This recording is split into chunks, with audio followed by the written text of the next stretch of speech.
Hello, YouTube here. It's Lisa Stade of the YouTube channels of Lisa Stade and Hitler Obsessed, coming to you now with part 20 of the lecture series of the life and death of Adolf Hitler. Now, where I left off was Hans Rahm ends up having a date with a firing squad and is killed because he decided to flip Hitler the bullet and tell him to in the F up. After being told to shoot himself in the head. But one reason why Hitler would do this is not just the Reichswehr, the Wehrmacht, or the Schutzstaffel. There was also squabblings in the Nazi party between Nazi leaders. Goebbels was one of them that didn't like Rahm, thought he was a hoodlum. The thug or whatever, I guess if you're Russian, you would say a gopnik. A criminal, not a good guy. I mean, all of them were the same thing, but no. Outside of gopniks. They weren't Russians. But Hitler would end up taking the bait because he knew that he had to win the Wehrmacht.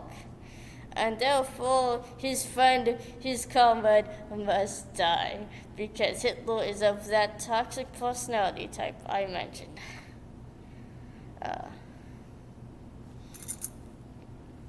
Very impulsive, narcissistic kind of person. Some people think he probably had Asperger's syndrome. He probably did. But he also probably had some of the other stuff from the Dark Triad, I think. That's my best guesses. I'm not a shrink, so don't take my word and say, oh, Lisa said this about Hitler has this. I am not a shrink. I'm not a psychiatrist or a psychologist. I'm a bloody history major.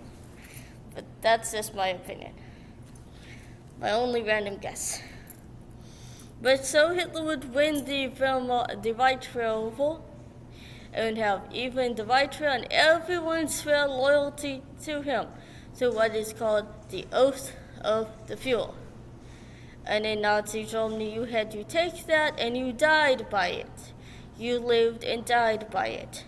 Because if you didn't live and die for it, you were pretty much not only betraying Germany, but also Adolf Hitler, which was pretty much in Germany at the time seen as the embodiment of Germany. So if you betrayed Hitler and the Nazi Party, you betrayed Germany also. And they're big on being against traitors. So, in Germany at the time. Most likely probably even today in Germany. I don't think that they would take too kindly to, let's say, the January 6th coup d'etat, the wonderful meme that we had that looked like a complete cluster F of, somehow they called it a coup d'etat. It looked like a mess to me. That's just my opinion. It was a horrible thing, but it looked like a huge mess. I mean, remember YouTubers that had critiques about this. Like Chris Reagan was calling it a joke, pretty much. Just looked terrible. I mean, politely so. I mean, if you're doing horrible stuff like that, you deserve to get ridiculed. You deserve to get laughed at and beat down and put down and made humble. Like American Pie. Old country ways, Louis Rossman would say.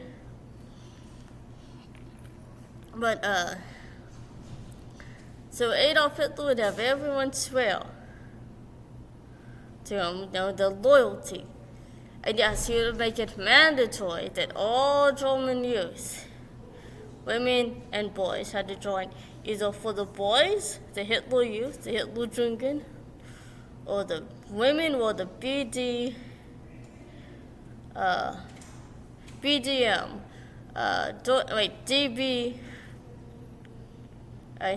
DBM. So the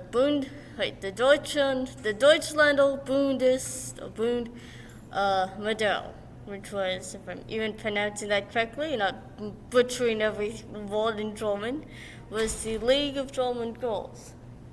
And Hitler made, even at the time, it mandatory that anti-Semitism was to turn up everywhere.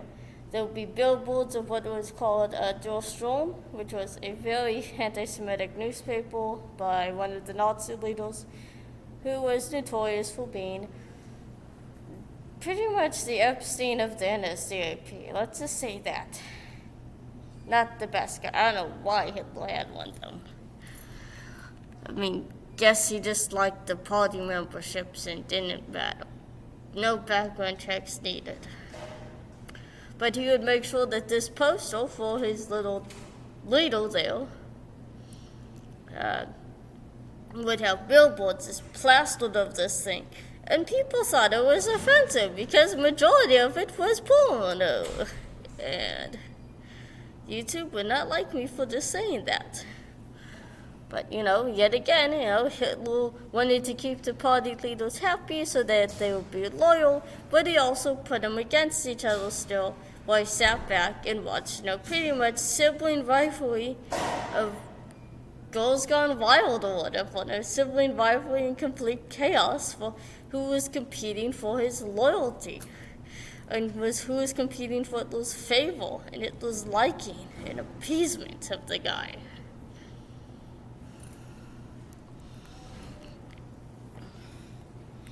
Which one of the other things was Hitler would have, even in schools, a lot of anti-Semitism thrown up in the textbooks. I mean, I could give an example on YouTube on something I read in a book of one of the god-awful math problems.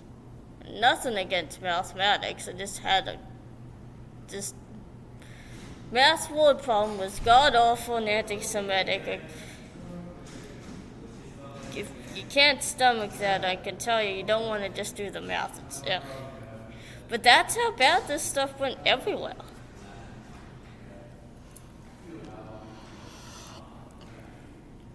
I'm just keeping watch with the time here. Since that one housemate destroyed my glasses.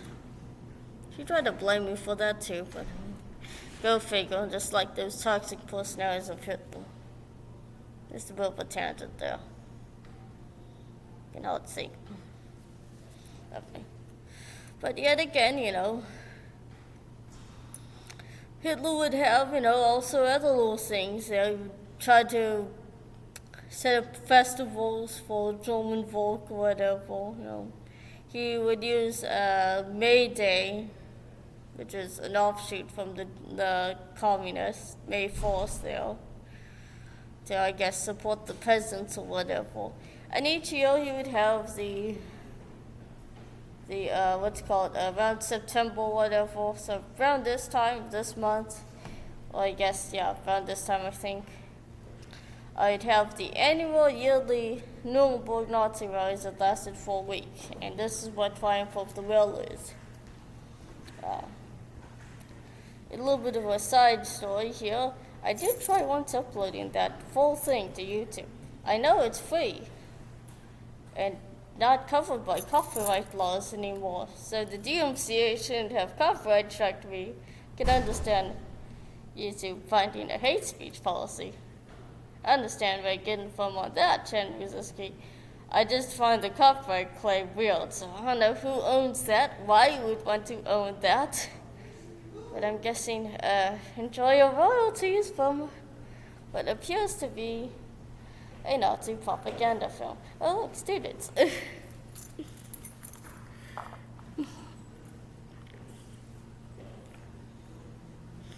But yet again,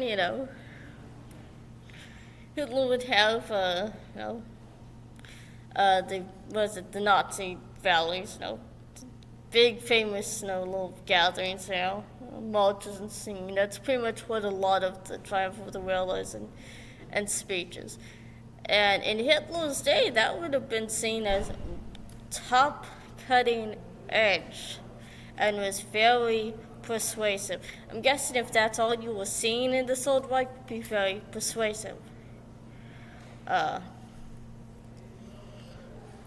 But Hitler again, I guess nowadays, when I saw Triumph of the Will, I would admit It looks goofy as heck. Black and white. I saw it when I was a kid. When I was a kid, black and white is going to be boring as heck. When you get older, it still looked goofy and weird. I'm like, how on earth was this persuasive? But no, it was a generational thing. This was way before, color television. Way before, anything we have today. And yet, somehow you can get a copyright strike for it too. So, don't understand why you want to own that. I mean, I would expect that of Disney. Because really monopoly. So some small group or whatever, I guess, called Snaps knows it. Maybe that's what it says on one of my DVDs of Triumph of the Will. But oh well. This is the end now of part 20 of the lecture series of the life and death of Adolf Hitler. And I will do next time on part 21 on the lecture series of the life and death of Adolf Hitler. This is Lisa Stade telling you, make sure to become a subscriber to the Lisa Stade and Hitler Obsessed account. Like this video, like the other videos, share these videos, hit the notification bell, setting it to all to see all the recommendations. And definitely make sure to leave a comment, leave a reply. I would love to hear your feedback and what you might suggest doing the next time. For as ideas on stuff you might want me to review. Because I would love to come up with some good ideas for that you might want. Definitely donate to my Patreon and become a patron. Donate to my subscribe store. You can definitely go to my BitChute.com channel at BitChute.com. That's Lisa Marie Stade. That's one word smashed together, no spaces, because they said F it to spaces, and guess BitChute likes no spaces. And you can go to my Facebook account and my Facebook Messenger account. There's two of them. That's both called Lisa Stade. Send me a friend request. You can send me a message. You can do both if you want. I will get back to you and reply to them if you want to. If you want, if I have time with school and studies, I'm graduating, transferring to university. Yay! And you can definitely go to my Facebook group and join that and leave a comment. I'm happy that actually is showing life. That is called, it's a Facebook group of Hitler interested history buffs is somehow showing life. And now, bye, y'all. Hopefully this lecture series will eventually end, too. So I can move on to something better. Yay. Bye now.